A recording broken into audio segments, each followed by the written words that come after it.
दातुरी म्यूली। मैं lower Dibang valley का इदु मिसिमी हूँ और मैं खास करके फार्मर ही हूँ।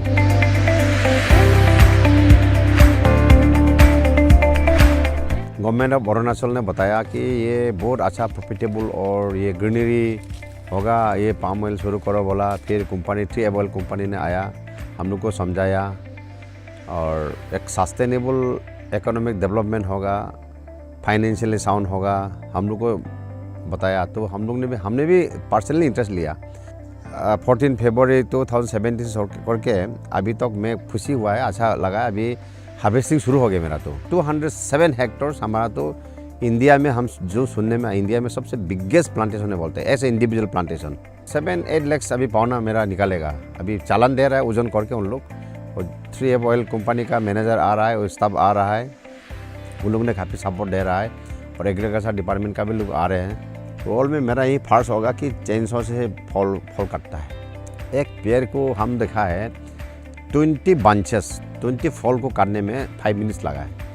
तो इसके लिए मैंने एडीओ साहब को बोला भी था कि एग्रीकल्चर डिपार्टमेंट से कुछ प्रपोजल रखिए ये पाम ऑयल के लिए और मशीन कुछ देने के लिए। अभी फैक्ट्री होना बहुत ज़रूरी है हमें। बिना फैक्ट्री का तो माल इतना गिरा के रखा है, हम लोग सरा के रखा है, हमारा कुछ नहीं जा रहा है लेकिन कंपनी का जा रहा है। फिर भी फैक्ट्री नहीं होने के कारण से दाम भी कमती मिल रहा है। हम लोग को 8 रुपये सिर्फ दिया। अभी 8 रुपये में तो हम लोग देखा है ये फल को, अगर हमने कल भी किसी लोग से बात किया, अगर FFB बोलता है फ्रेश फ्रूट बंच, इसको अगर कलेक्शन सेंटर में फेंकने जाएगा तो किसान का तो कुछ बचेगा भी नहीं है। मैं सोचता हूँ कि और भी डेवलप करने की इच्छा है और भी लगाने की इच्छा है, प्रोवाइडेड समय पर हम लोग को सब्सिडी मिले, समय पर हम लोग पेमेंट मिले।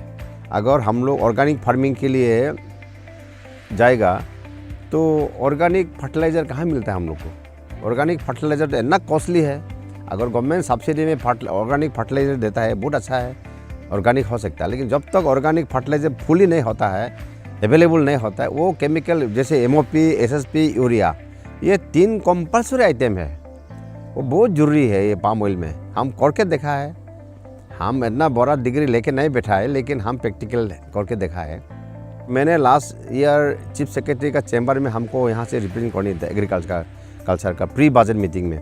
मैंने ये पॉइंट रखा था कि सबसे मोस्ट इम्पोर्टेंट, सबसे ज़रूरी चीज़ है रास्ता, पानी और बिजली।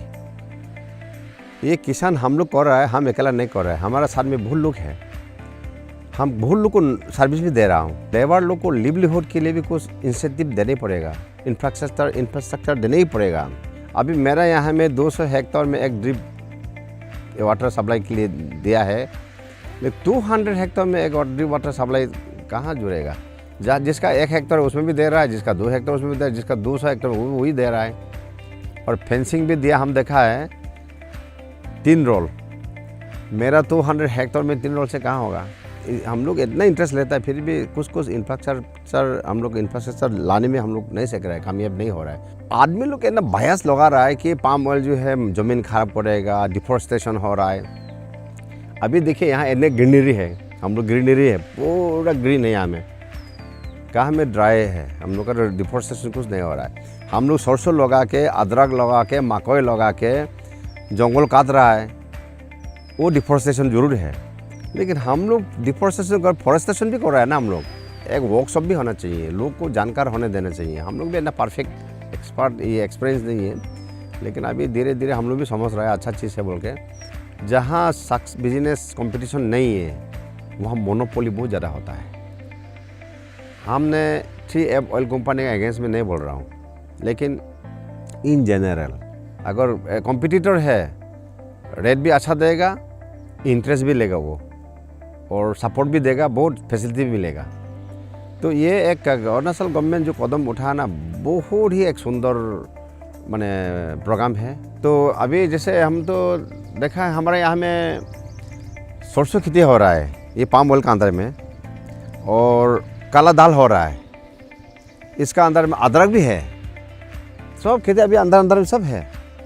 गाय भी पालने जा रहे हैं हम यहाँ में, और सागुली पालेगा भी। तो instead of using weedicide, grazing will much more better. और गाय का ये बकरी का जो टॉयलेट है वो 100% हम ऑर्गेनिक में कन्वर्ट कर सकता है। और पाम ऑयल में एक एडवांटेज है, बहुत एडवांटेज है कि पाम ऑयल का बाई प्रोडक्ट बहुत है। ये palm oil after crushing waste items are use as a fertiliser. उसका बहुत बड़ा मिन्योर बनता है, उसको बायोडीजल निकालता है, उसका साबुन निकालता है, उसका क्रीम निकालता है, उसका पाउडर निकालता है और बहुत है। हम लोग का जो पॉपुलेशन जिस तरह से ग्रो हो रहा है उसको मीटअप करने के लिए, जैसे भी अरुणाचल गवर्नमेंट ही अरुणाचल ही एक तो ऐसा स्टेट होगा कि गवर्नमेंट ऑफ इंडिया को तेल का कमियां में थोड़ा फुलफिल करेगा।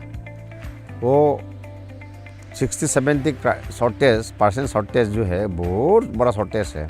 जैसे instead of importing from the other country, why we don't make ourself sufficient. और इस तरह से अभी agriculture government of Arunachal Pradesh और ट्री ऑयल कंपनी फार्मर लोग को सपोर्ट करते जाएंगे। और गवर्नमेंट ऑफ इंडिया तो कर ही रहा है, मोदी सरकार ने तो काफ़ी जोर दे रहा है।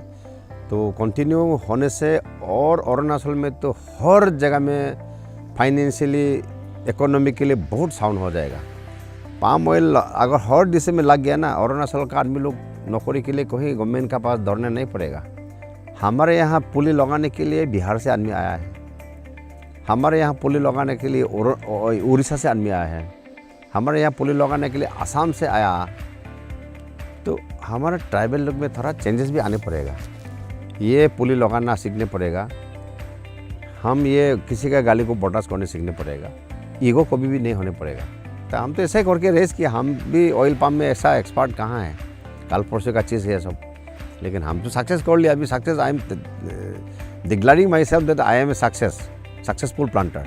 Now the harvesting is started and almost I am supposed to get good amount from the company and from the government.